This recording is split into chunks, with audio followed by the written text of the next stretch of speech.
Hello बच्चों, अपना lesson number 4 चल रहा था समतल में गति अर्थात द्विमीय गति यानी किन्हीं दो तलों के अंतर्गत होने वाली गति। तो इससे पिछले वीडियो में अपने सदिश व अदिश राशियां और सदिश व अदिश राशियों आधारित एग्जाम्पल उनके बारे में देखा था। आज अपना नेक्स्ट है सदिशों का संयोजन, कम्बिनेशन ऑफ वेक्टर और सदिशों का संयोजन किस प्रकार करते हैं। तो इसमें सबसे पहला टॉपिक आता है सदिशों के संयोजन का त्रिभुज का नियम। सदिशों के संयोजन का त्रिभुज का नियम। सदिशों के संयोजन का त्रिभुज नियम। त्रिभुज नियम। तो सबसे पहले अपन देखते हैं सदिशों के संयोजन का त्रिभुज का नियम क्या है। तो इस नियम के अनुसार यदि इस नियम के अनुसार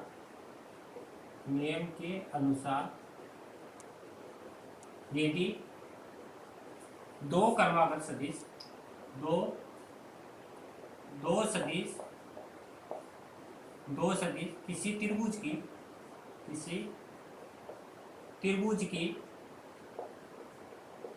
क्रमागत भुजाओं के रूप में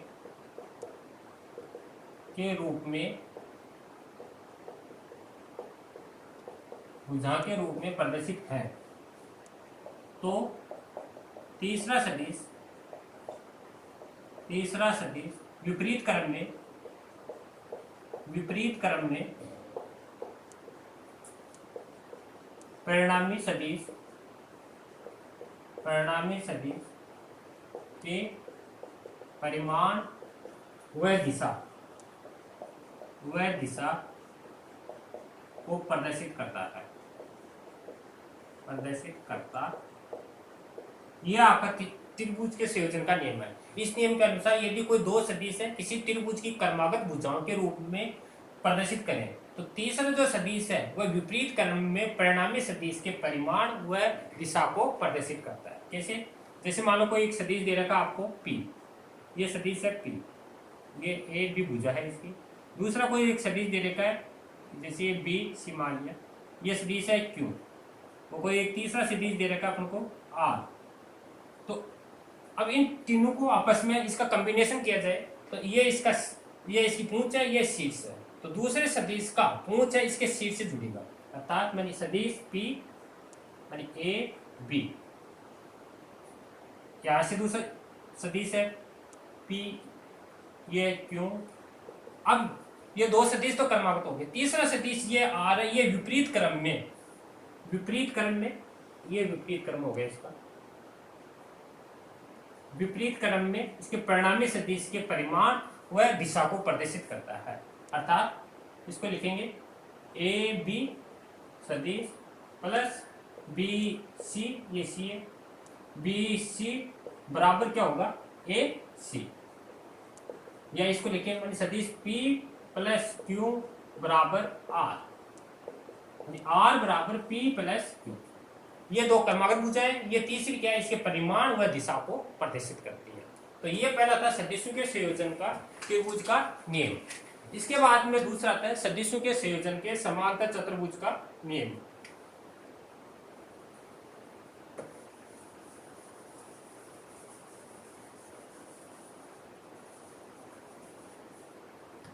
तो दूसरा है सदिशों के संयोजन के समांतर चतुर्भुज का नियम।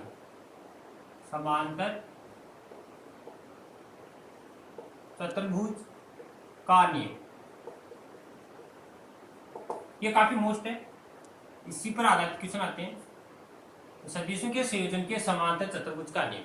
तो सबसे पहले अपन समांतर चतुर्भुज का नियम देखते हैं, फिर इसके पश्चात इसका प्रूफ देखते हैं। तो इस नियम के अनुसार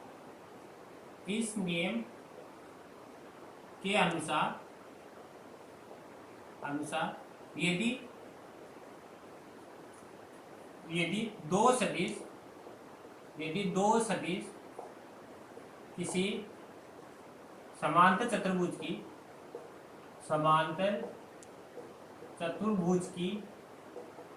आसन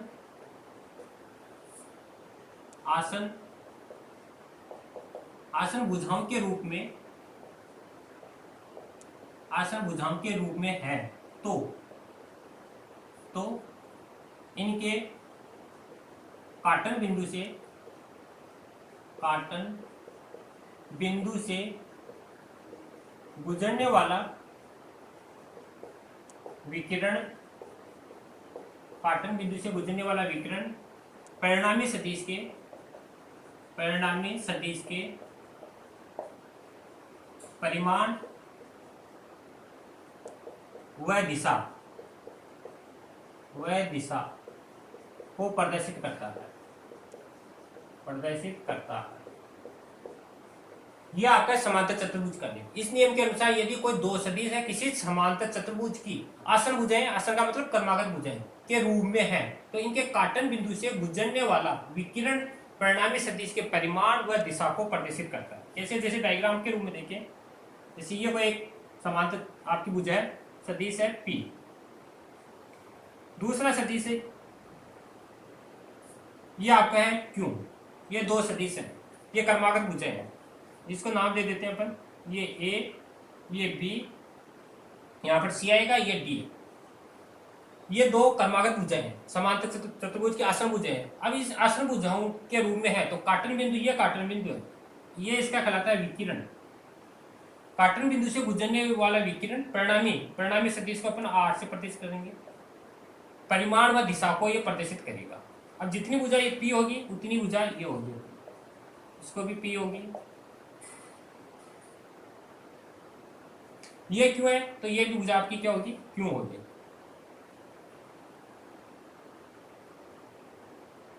A B C, क्योंकि समांतर चतुर्भुज है, इसकी आपके आमने सामने की भुजाएं क्या होती है, बराबर होती है और समांतर होती है। और ये मान लिया कि थीटा कोण बनाता है, तो अपन को R का मान निकालना, परिणाम व दिशा ज्ञात करनी है। तो परिणाम व दिशा ज्ञात करने के लिए क्या करते हैं, बिंदु C से भुजा AB को थोड़ा आगे बढ़ाया और C से एक लंब डाला इस पर, जैसे इसको लिख दिया E, या D लिख लेते हैं इसको, ये D है। और ये जो परिणामी सदिश है, तो सदिश P है, इसके साथ में अल्फा कोण बना, ये क्यों है, तो ये सदिश भी क्या होगा, क्यों होगा। ये कोण आपका अल्फा है, तो ये जो कोण है सपोज, हाँ ये कोण थीटा है, तो ये भी कोण क्या होगा, थीटा होगा। तो ये ट्राइंगल बन गया आपका B C और D, त्रिभुज B C और D। इस त्रिभुज में अपन को इसके सामने भुजा ये लंब है और ये आधार है, लंब और आधार की वैल्यू निकालनी है। लंब निकालने के लिए साइन थीटा लगाते हैं, साइन थीटा बराबर लंब CD अपोन में आधार है BD, लंब बटा कर्ण होता है तो BC का मान है क्यों, तो CD का मान कितना आ जाएगा, CD बराबर आएगा क्यों साइन थीटा। सेम ये का ये काम आधार के लिए निकालेंगे, तो आधार में जो BD है, BD का मान आएगा क्यों कोस थीटा। तो ये जो मान है इस भुजा का मान आएगा क्यों साइन थीटा और इसका मान आएगा क्यों कोस थीटा। ये दोनों अपने निकाल। तो सबसे पहले इसमें आपको लिखना है मानी ABCD एक समांतर चतुर्भुज दिखाया गया जिसके सदिश P व Q है और परिणामी सदिश R है। परिणामी सदिश R का मान ज्ञात करने के लिए भुजा AB को D तक आगे की ओर बढ़ाया तथा बिंदु C से भुजा D पर एक लंब डाला, जैसे इसको AD बोला। अब आधार और लंब का मान ज्ञात करने के लिए त्रिभुज BCD लिया। साइन थीटा बराबर लंब बटा कर्ण और कोस थीटा बराबर आधार बटा कर्ण। तो लंब का मान आ गया अपने CD बराबर क्यों साइन थीटा और B आधार का मान आ गया क्यों कोस थीटा। अब अपन को ये बड़ा वाला ट्रायंगल लेना, त्रिभुज ADC में AD और C में, इसमें पाइथागोरस थ्योरम लगाएंगे, पाइथागोरस प्रमेय से। पाइथागोरस प्रमेय कर्ण का स्क्वायर बराबर लंब का स्क्वायर प्लस आधार का स्क्वायर। कर्ण है AC का स्क्वायर, आधार है AD का स्क्वायर प्लस CD का स्क्वायर।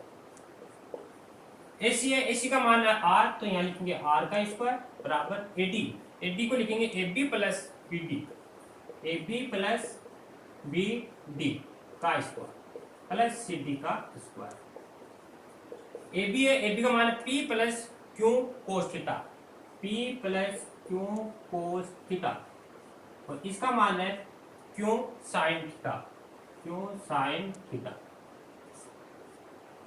अब इसको a प्लस बी है, इसके फॉर्मूले से इसको खोलेंगे, तो आर स्क्वायर बराबर आएगा P square plus Q square cos square theta plus 2pq cos theta और plus Q square sine square theta. तो इसको a प्लस बी के फॉर्मूले से खोल दिया। अब क्यू इसमें भी क्यू इसमें भी, दोनों में क्यू कॉमन आ जाएगा और ये साइन स्क्वायर या कोस स्क्वायर है। तो आगे देखिए,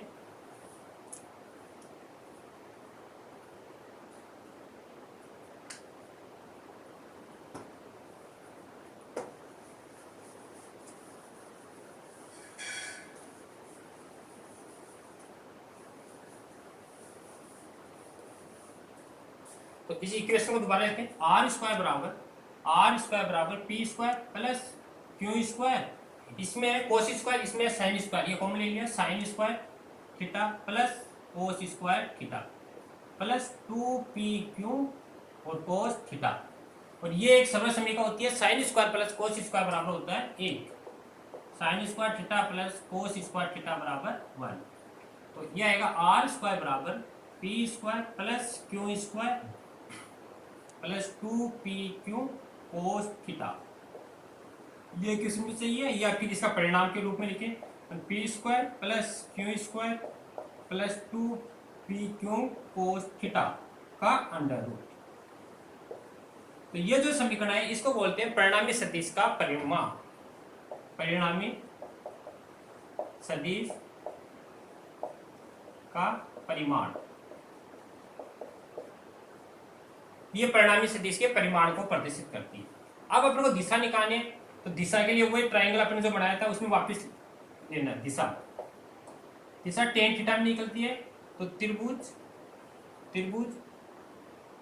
बी सी और बी सी और ई में, तो tan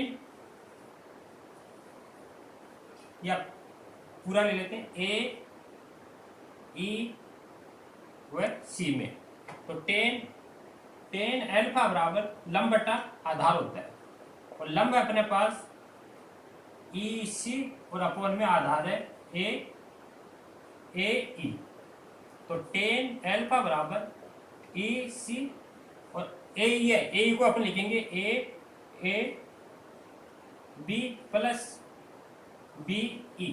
अब इनकी वैल्यू रख देंगे, तो टेन अल्फा बराबर ए सी, इसका मान था Q sine theta plus A B था P plus Q cos theta. तो ये अपने पास है दिशा। इस फॉर्मूले के द्वारा डायरेक्शन ज्ञात सकते हैं, tan alpha Q sine theta upon में P plus Q cos theta. अब इस पर आधारित कंडीशन देखते हैं।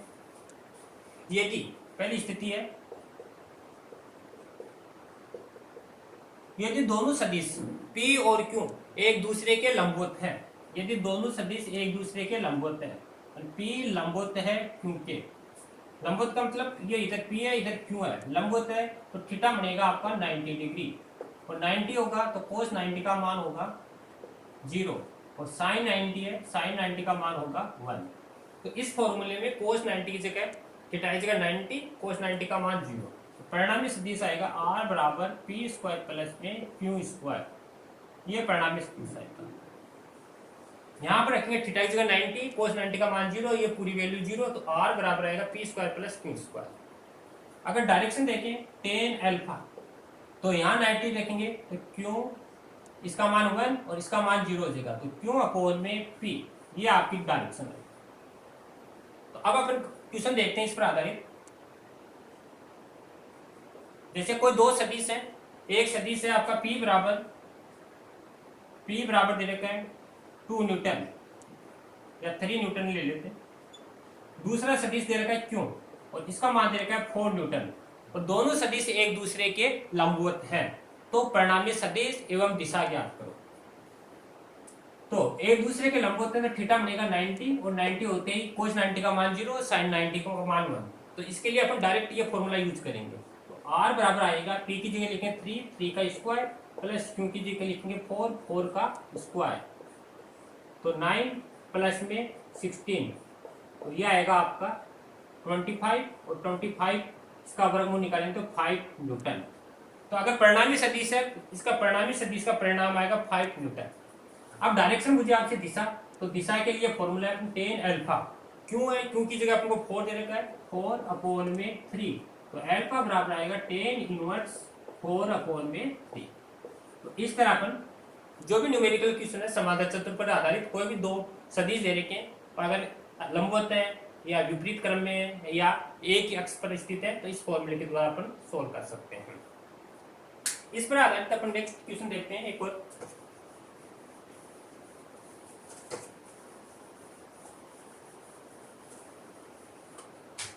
नेक्स्ट क्वेश्चन है, अगर आपकी बार इसे बोला कोई दो सदिश है, दो सदिश परिणाम में समान है, वह परिणामी सदिश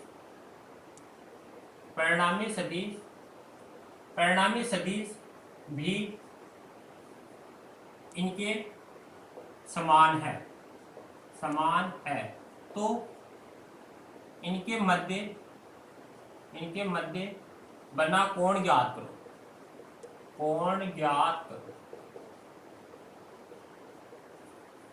अब की बात देखा, अगर कोई दो सदिश है जैसे एक P है एक दूसरा Q है, दोनों सदिश हैं परिणाम में समान है, दोनों आपस में इक्वल है और इनके फिर जो परिणामी सदिश होता है वह भी इनके क्या है, इक्वल है, तो इनके मध्य कोण ज्ञात करो। तो अपना फॉर्मूला है R बराबर P² plus Q² plus 2PQ cos theta, ये अपना फॉर्मूला है।